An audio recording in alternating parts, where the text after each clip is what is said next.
முதல் குறிப்பு, குறை சொல்லாதீங்க, கண்டிக்காதீங்க, புலம்பாதீங்க. ஒரு விஷயம் யோசிச்சு பாரு. ஒரு கஷ்டமான ப்ராஜெக்ட்ல வேலை செய்யற, எவ்வளோ முயற்சி பண்ணாலும் எல்லாம் தப்பா போகுது. அதுக்கு மேல உன்னோட டீம் லீடர் எல்லாரும் முன்னாடியும் உன்னோட தப்புகளை பத்தி சொல்லி குறை சொல்லிட்டே இருக்காரு. எப்படி இருக்கும்? இப்போ அதே சூழ்நிலைய நினைச்சு பாருங்க. ஆனா இந்த தடவை உன் டீம் லீடர் உன்னை குறை சொல்றதுக்கு பதிலா தனியா கூப்பிட்டு நல்லா ஒரு அட்வைஸ் கொடுக்கறாரு. அது ரொம்ப உதவியா இருக்கும்ல? டேல் கார்னகி எழுதின how to win friends and influence people புத்தகத்தோட முக்கியமான 30 ஐடியாக்களை பத்தி நாம இந்த வீடியோ சீரீஸ்ல பார்க்க போறோம். ஒவ்வொரு வீடியோலையும் மற்றவங்களோட பேசுறதையும் வேலை செய்யறதையும் எப்படி நல்லா பண்றதுன்னு ஒரு ஐடியாவை பத்தி விரிவா பார்க்க போறோம். இன்னைக்கு முதல் ஐடியாவை பத்தி பார்க்கலாம். அது என்னன்னா, குறை சொல்லாத, கண்டிக்காத, புலம்பாத. இந்த ஐடியாவை எப்படி இன்னைக்கே நீங்க உங்க வாழ்க்கையிலையும் உங்களை சுத்தி இருக்கிறவங்க வாழ்க்கையிலையும் நல்லா மாத்திக்கலாம்னு கடைசி வரைக்கும் பாருங்க. முதல்ல குறை சொல்லாதே, கண்டிக்காத, புலம்பாதன்னு சொல்றதோட அர்த்தம் என்னன்னு தெரிஞ்சுக்கலாம். இந்த ஐடியா என்ன சொல்லுதுன்னா, நம்ம உறவுகளை கெடுக்கிற மாதிரியும் மற்றவங்களுக்கு உற்சாகத்தை குறைக்கிற மாதிரியும் எதிர்மறையான விஷயங்களை சொல்லக்கூடாதுன்னு சொல்லுது. தப்புகளை சுட்டி காட்டுறதுக்கு பதிலா புரிஞ்சுக்கிட்டு நல்ல ஒரு அட்வைஸ் கொடுக்கணும்னு சொல்லுது. இது ஏன் முக்கியம்? குறை சொல்றதுனால எந்த பிரயோஜனமும் இல்லைன்னு கார்னகி நினைச்சாரு. ஏன்னா அது மக்களை தற்காப்புக்கு தள்ளுது. அதனால அவங்க தங்களை நியாயப்படுத்திக்கிட்டே இருக்கிறாங்க. மக்களுக்கு எப்பவுமே பாராட்டும் ஆதரவும் தான் வேணும், குறை சொல்றது இல்லை. அதனால நம்ம குறை சொல்லும் போது நம்ம அவங்களோட ஒரு இயல்பான குணத்துக்கே எதிரா போறோம். 1900 வருஷங்களின் ஆரம்பத்துல வருஷத்துக்கு 1 கோடி ரூபாய்க்கு மேல சம்பளம் வாங்கின முதல் மேனேஜர்ல ஒருத்தர் சார்லஸ் ஸ்வாப்.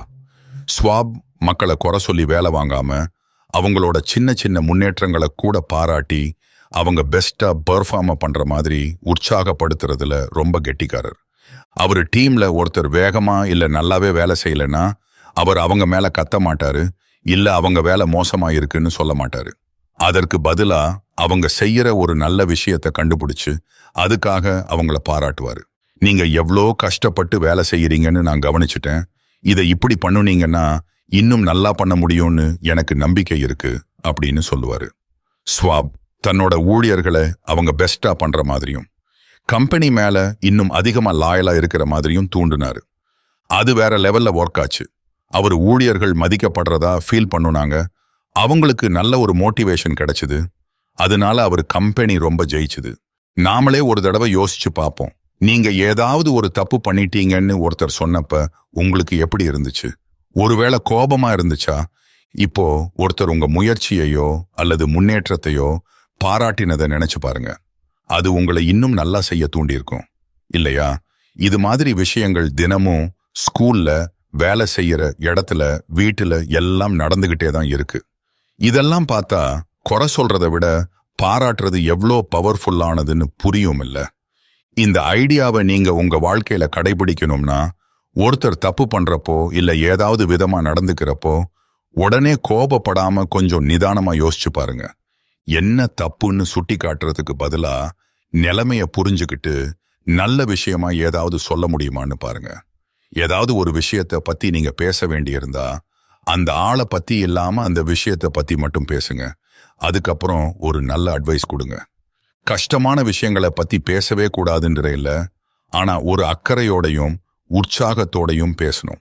குறை சொல்றதை விட பாராட்டுறத அதிகமா பண்ணுங்க. அது உங்க உறவுகளையும் மற்றவங்களோட உங்க பழக்கத்தையும் எப்படி மாத்துதுன்னு பாருங்க.